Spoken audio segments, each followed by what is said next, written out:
Yo, what's up? This is Patrick again, back with the video series, and this is part 3. So far, to recap, we showed you how to unravel yourself from social conditioning, how to find your perfect day plan and your personal Ikigai. And in today's video, we're going to go into everything that is wrong with talent, or the thing that we call talent nowadays. So before we go into this video, make sure to drop it a like if you like it, share it with someone if you think they could benefit from it, subscribe to my channel if you're not subscribed yet, and comment down below if you have any questions or anything you want to tell me. So without further ado, let's crack right into this video, part number 3, on everything that is wrong with talent. Now, if you see someone like LeBron James, 6'8", 250 pounds, who's running down the court, bashing through defender after defender, stuffing the ball into the rim, and being called one of the best basketball players to have ever lived, to have ever touched the court. Or if you look at someone like Jimi Hendrix, one of the legends on the guitar, you think to yourself, how's this person able to do this perfect riff? It seems so effortless. It seems like they have some sort of gift, some sort of talent, something that's given to them just by nature or by God or by whoever you want to believe in. And we mortals just sit there thinking to ourselves, where's the difference between them and myself? There must be a difference. There must be something I can't see. And that's true and it's not true. Because it's true because it's not what you expect. There is something where there's a difference between you and them, and that is practice. But let's go into an example. In his book Peak, Anders Ericsson is talking about a phenomenon called perfect pitch. He talks about musicians such as Mozart who happen to have what they call perfect pitch. This is where out of any sound there is, you can figure out what sound it is. So if I would make a sound with, I don't know, a soda can, he would know exactly what it is and could imitate it. Also, he would always find the right note. He would always find the right tone to play. And people say that's something that's innate, someone who's born with it. It's just someone who's like talented like that, who's gifted. In his book, though, he points out that there was a research done where a researcher took a bunch of kids and tried to teach them perfect pitch, which they previously didn't possess. So if they could learn it, it's not an innate ability. If they could not learn it, it's probably just an innate ability. Well, spoiler alert, the way it turned out was that all of the kids, without exception, after just a couple of weeks of practice, have perfect pitch. What does this show us? Well, it shows us that we can learn things that we think are talents or gifts. It is just deliberate practice that we need to get there. And it also points at something else. Why is it that they chose kids? Well, the key is neuroplasticity. What is neuroplasticity? Neuroplasticity is basically the ability for your brain to change. You know that every single day there are millions of connections being made and neurons being created and dying off and pathways being solidated and stuff like that. And children are extremely, extremely malleable. Their neuroplasticity is off the charts, it's very high, so they can learn very fast. But neuroplasticity also exists in adults, so no worries if you're not a child watching this. There's a chance for you to also improve. So let's see what neuroplasticity is all about. Okay, one example of neuroplasticity is our London taxi drivers. I still remember that when I was young, we went to a museum in London and we looked at this exhibition about the brains of London taxi drivers, and it showed that there was one part that was enlarged. You're going to see a difference in posterior hippocampus size, which is not due to genetics, but this part of the brain simply adjusted to the demands of the job that was placed on the drivers. So against the thing that most people believe, where they say you can't teach an old dog a new trick, you definitely can. Your brain is malleable. It's plastic. It can adjust to the demands. That's how we developed as human beings. That's how we developed, for instance, the ability to speak. At one point we couldn't speak, but it was the demand was there, and the nourishment was there to also produce the changes in the brain. So our brain adapted over years and years and years.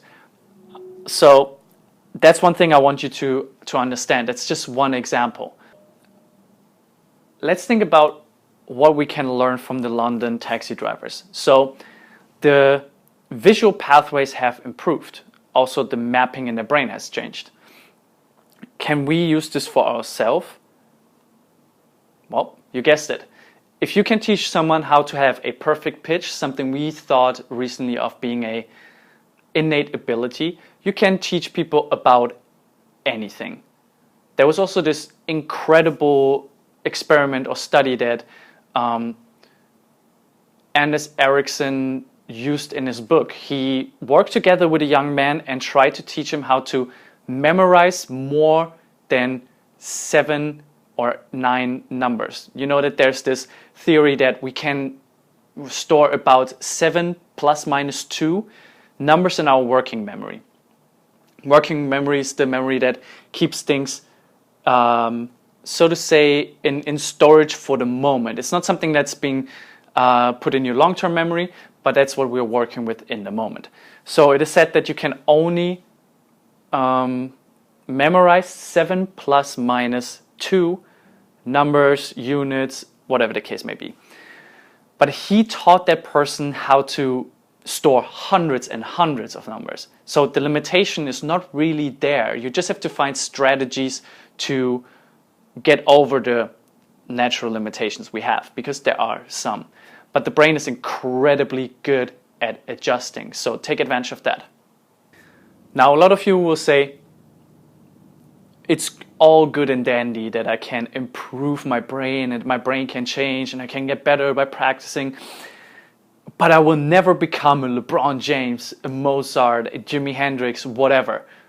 And you're probably right, because yes, genetics and natural abilities play a role.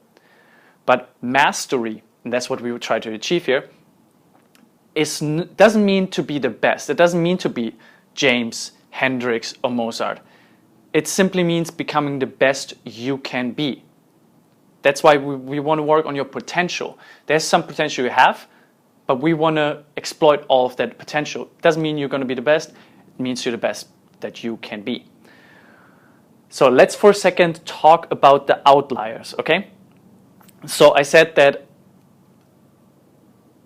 natural abilities play a role, for instance, in basketball. If you're very tall, if you're very athletic, if you can jump high, whatever, you're going to have advantages. Yes, but there are also outliers that prove that to be wrong. One of those is Muggsy Bogues. You're going to see him here on the screen. He's known as the shortest basketball player ever touching court on the NBA grounds. He was only 1.60 m or 5'3", and he was far shorter than the average basketball player, who's about 2.1 m. But with this severe disadvantage, so to say, he wasn't supposed to play in the NBA, but he did. There are more examples like that. For instance, Earl Boykins, Spud Webb, or Nate Robinson. They were all at least somewhere between 8 to 9, so almost like 12 inches shorter. And that's incredible. Like, that someone who's so much shorter than the average basketball player overcomes these disadvantages and makes it to the highest league. And yes, outliers, so you don't necessarily have to compare yourself with it, but I think it's a very inspirational thing to see that there are people who overcome those disadvantages. Another one is Helen Keller. Helen Keller was the first deaf-blind person to earn a Bachelor of Arts degree. She was an American author, political activist, and lecturer. When she was 19 months, she contracted an unknown disease which left her blind and deaf. And even though she was blind and deaf at that early age, so she didn't learn language so far, she didn't know how to read and write whatsoever, she was able to learn how to write amazing books, which is incredible. she was blind and deaf, but was still able to learn language like that and write books. Like, if you think about that, that's mind-boggling. It's almost impossible. Someone else who we can use as an outlier, Nick Vujicic, who is a man who was born without limbs. But he was not stopped by that. He was just embracing it and taught himself how to surf.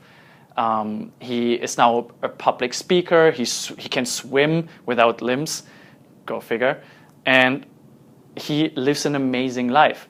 What else do you want as outliers to motivate you, to inspire you, to be like, well, maybe genetics and innate abilities don't hold me back as much as I previously thought. Now, with this said, we already covered the most important things. In this video, we covered basically that there's a misconception with innate ability, genetics, and talent, how much it determines how far you can go. And we found out that our brain is incredibly malleable, that we can make changes, that we can even teach an old dog new tricks. So with that in mind, we're going to go into chapter number 4 or part number 4 in the next video, where you will learn how to learn virtually anything. And I mean virtually anything. And it's way more simple than you would think. But until then, I want you to still go through the exercise that I gave you last time. And if you have any questions, write in the comments. Like, share, subscribe, all that good stuff. And I'm going to see you guys in the next video. But until then, peace.